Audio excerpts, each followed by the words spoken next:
तो शुभेंदु अधिकारी अब बीजेपी में शामिल हो सकते हैं। 19 और 20 दिसंबर को अमित शाह बंगाल में होंगे और वहीं की रैली में शुभेंदु अधिकारी बीजेपी में शामिल हो सकते हैं, ऐसी बातें कही जा रही हैं। हमारे साथ टीएमसी के वरिष्ठ नेता सौगत राय इस वक्त जुड़ चुके हैं।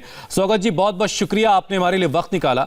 सौगत राय साहब, हमने कुछ वक्त पहले देखा था कि आपने मुलाकात की थी शुभेंदु अधिकारी से और उसके बाद दावा किया था कि ऐसा कुछ नहीं है, वो पार्टी छोड़ने नहीं जा रहे। लेकिन अब बिल्कुल पिक्चर क्लियर दिख रही है कि शुभेंदु बीजेपी में शामिल हो सकते हैं। क्या अब भी कोई गुंजाइश है, कोई संपर्क हो रहा है आप लोगों का? आप कोशिश कर रहे हैं कि शुभेंदु अभी पार्टी में बने रहें? नहीं, आप समझने का कोशिश कीजिए। हम लोग शुभेंदु से बातचीत किया, मैं तो 3 दफे बातचीत किया और पूरा पार्टी के साथ शुभेंदु को 1 दिसंबर शाम को बात हुआ 2 घंटा। उस समय शुभेंदु मान गया कि वो पार्टी में रहेंगे, लेकिन 2 दिसंबर शुभेंदु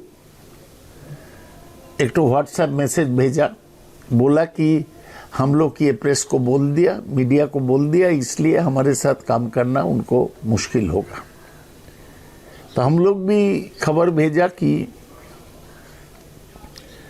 हम और आपके साथ बात नहीं करेंगे, हम दुखी है, लेकिन अगर आप बीजेपी में जाने का तय किए हैं तो अब जाइए। उसके बाद 2 दिसंबर के बाद हमसे कोई ताल्लुक नहीं हुआ। कल हम लोग सुना कि वो विधानसभा से इस्तीफा पदत्याग किया है और ये तो अभी साफ है कि उनको पहले से बीजेपी से बातचीत हो रहा था और टर्म्स एंड कंडीशंस वो सब ठीक कर रहे थे, तो वो जाने वाले हैं, वो जाए। सौगत साहब, तो ऐसी कौन सी टर्म्स एंड कंडीशंस हैं जो आप नहीं ऑफर कर सके, जो उन्हें बीजेपी से ऑफर हो गई? नहीं, हम उसको तो चीफ मिनिस्टर फेस नहीं बना सकते, डिप्टी चीफ मिनिस्टर फेस भी नहीं बना सकते। बीजेपी शायद ये किया है, हम तो उसको कोई आर्थिक सहायता नहीं दे सकते, वो बीजेपी के लोग दे सकते हैं, और हम उसको कोई ईडी का केस से बचा नहीं सकते जो बीजेपी के लोग कर सकते हैं। तो मुझे पता नहीं कि क्या टर्म्स एंड कंडीशंस उनसे। लेकिन सौगत साहब, आपने 3 बड़े आरोप लगा दिए। ये सब हो सकता, आपने 3 बड़े आरोप लगा दिए, उसमें एक संभावना भी है शुभेंदु के लिए कि वो सीएम फेस हो सकते हैं। कोई आरोप नहीं लगाया, हम बोला ऐसा हो सकता जी। तो मैं भी वही कह रहा हूं कि आपने 3 बड़े आरोप लगाए हैं। आरोप नहीं लगा, हम बोला ये हो सकता। आरोप नहीं लगाया, मैं बोला ये हो सकता है। मैं तुम नहीं बोला ऐसा हुआ है, मैं बोला ये आरोप नहीं, ये टर्म्स एंड कंडीशंस, ये नेगोशिएशन में हो सकता है। हम तो ये नहीं दे पाए।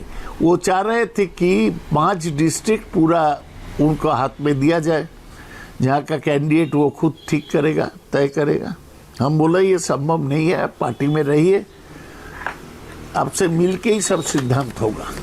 तो अब शुभेंदु अगर सीएम फेस होते हैं तो बीजेपी की तरफ से, राजी हो गए थे जी, तो क्या ये आपके लिए कोई चुनौती है? हाँ, क्या? अब अगर शुभेंदु बीजेपी की तरफ से सीएम फेस बन जाते हैं तो ये आपके लिए कोई बड़ी चुनौती होगी? नहीं, कुछ नहीं। ममता बनर्जी के सामने शुभेंदु क्या है? ममता बनर्जी देखिए, सन 84 में पहले लोकसभा मेंबर बना। शुभेंदु पहले विधानसभा मेंबर बना 2006। उसके पहले वो एक लोकसभा चुनाव, एक विधानसभा चुनाव हार चुके थे। तो ममता बनर्जी के मुकाबला में शुभेंदु क्या है? सौगत राय साहब, अभी हमने आपका एक बयान सुना नंदीग्राम में जी, जो आंदोलन जी, आप अपनी बात पूरी कर लें। अगर नंदीग्राम मूवमेंट में वो थे तो ममता बनर्जी नहीं जाती तो नंदीग्राम के मूवमेंट इतना नेशनल इशू नहीं बनता। ठीक है, तो इसलिए ममता बनर्जी को मुकाबला में वो कुछ नहीं है। ठीक है। सौगत राय साहब, आपका एक बयान अभी हमने सुनवाया जिसमें आप शुभेंदु पर विश्वासघात करने का आरोप लगा रहे हैं। आप ये कह रहे हैं कि साल 2 साल पहले चले जाते तो कोई बात नहीं थी, लेकिन अब बिल्कुल चुनाव से ठीक पहले जा रहे हैं तो ये विश्वासघात है। लेकिन उसी बयान में आप ये एक बात कह रहे हैं कि मुश्किल समय है। जरूर। आप ये भी कह रहे हैं कि ये समय कठिन है, इस समय जाना ठीक नहीं है। तो ये समय आपको कठिन क्यों लग रहा है? कठिन क्योंकि चुनाव 5 महीना बाकी है और बीजेपी यहाँ पर पूरा केंद्रीय सरकार का पूरा दबाव डाल रहे हैं, यहाँ पैसा खर्च कर रहे हैं। सारे हिंदुस्तान से उसको कार्यकर्ता पश्चिम बंगाल में पहुँचते हैं, हमारे पार्टी पर, हमारे सरकार पर दबाव डालते हैं, इसीलिए कठिन है। जीतने के लिए कठिन नहीं है, जीत तो हमारा हासिल हो जाएगा, लेकिन वो समस्या कर रहे हैं। अगर होम मिनिस्टर 1 महीना के अंदर 2 बार आता है, बीजेपी प्रेसिडेंट आता है और बीजेपी का कार्यकर्ता और मंत्री केंद्र के सब जगह फैला हुआ है, तो उसको मुकाबला करने पड़ रहा है, इसीलिए समय कठिन है। लेकिन आप लोग तो दावा कर रहे हैं आप लोगों ने बहुत कुछ किया है पश्चिम बंगाल के लिए, फिर तो किसी तरह से समय कठिन नहीं होना चाहिए। हेलो जी, आप मुझे सुन पा रहे हैं? आवाज किया? चलिए, मेरी आवाज़ शायद नहीं जा रही, मैं उनके पास दोबारा चलूंगा। तो सौगत राय साहब से हम बात कर रहे थे, टीएमसी के वरिष्ठ नेता हैं, वो सीधे सीधे कह रहे हैं कि अति महत्वाकांक्षी हो गए थे शुभेंदु और वो बड़ी अपने टर्म्स एंड कंडीशंस पर काम करना चाहते थे और ये नहीं मुमकिन हो सका। और अब ये साफ है कि शुभेंदु अधिकारी अब बीजेपी में शामिल हो रहे हैं और हो सकते हैं। और 19-20 दिसंबर को जब अमित शाह बंगाल के दौरे पर होंगे तो उस वक्त बीजेपी शुभेंदु अधिकारी ज्वाइन कर सकते हैं। जबकि इससे पहले खुद सौगत राय ने यह दावा किया था मुलाकात करके शुभेंदु अधिकारी से कि ऐसा कुछ नहीं होने जा रहा, लेकिन उसके बाद लगातार जो अपडेट है वो आपको मिलता रहा है कि शुभेंदु अधिकारी की मुलाकातें किस तरह से होती रही और वो अब विधानसभा से भी इस्तीफा दे चुके हैं। मतलब ये कि बीजेपी में जाने की जो तमाम अटकलें हैं वो बिल्कुल मजबूत होती नजर आ रही हैं। और 19 तारीख को पूर्वी मिदनापुर में जब अमित शाह रैली करेंगे उसी दौरान वो पार्टी ज्वाइन करेंगे, यानी बीजेपी को ज्वाइन करेंगे। आसनसोल के मेयर जितेंद्र तिवारी भी ज्वाइन करेंगे, सुनील मंडल हैं सांसद, वो भी ज्वाइन करेंगे। और इसके अलावा यह भी बात कही जा रही है कि करीब 5 सांसद ऐसे हैं, बीजेपी की तरफ से यह दावा किया जा रहा है कि जो बीजेपी को ज्वाइन कर सकते हैं। बीजेपी के अर्जुन सिंह बीजेपी के एमपी हैं, वो ये दावा कर रहे हैं कि करीब 5 सांसद ऐसे क्यू में हैं जो बहुत जल्द बीजेपी का दामन थाम सकते हैं। सुनील मंडल सांसद हैं पूर्वी बर्धमान से, वो ज्वाइन करेंगे बीजेपी। इसके अलावा जितेंद्र तिवारी मेयर हैं आसनसोल के, वो भी बीजेपी में जाएंगे। ममता के खिलाफ उन्होंने भी बगावत का झंडा उठा रखा है। राजीव बनर्जी मंत्री हैं पश्चिम बंगाल के, वो भी नाराज चल रहे हैं, ऐसा बताया जा रहा है। ममता के और कितने बागी हैं ये इस वक्त हम आपको दिखाने की कोशिश कर रहे हैं। सौगत राय साहब इस वक्त हमारे साथ एक बार फिर से जुड़ चुके हैं। सौगत जी, आप तक मेरी आवाज पहुंच रही हो तो अब इस सवाल का आप जवाब दीजिए कि करीब 5 सांसद दावा कर रही है बीजेपी के एमपी हैं अर्जुन सिंह, वो ये दावा कर रहे हैं कि 5 सांसद आपके हैं जो क्यू में हैं और वो बहुत जल्द टीएमसी छोड़कर बीजेपी में जाएंगे।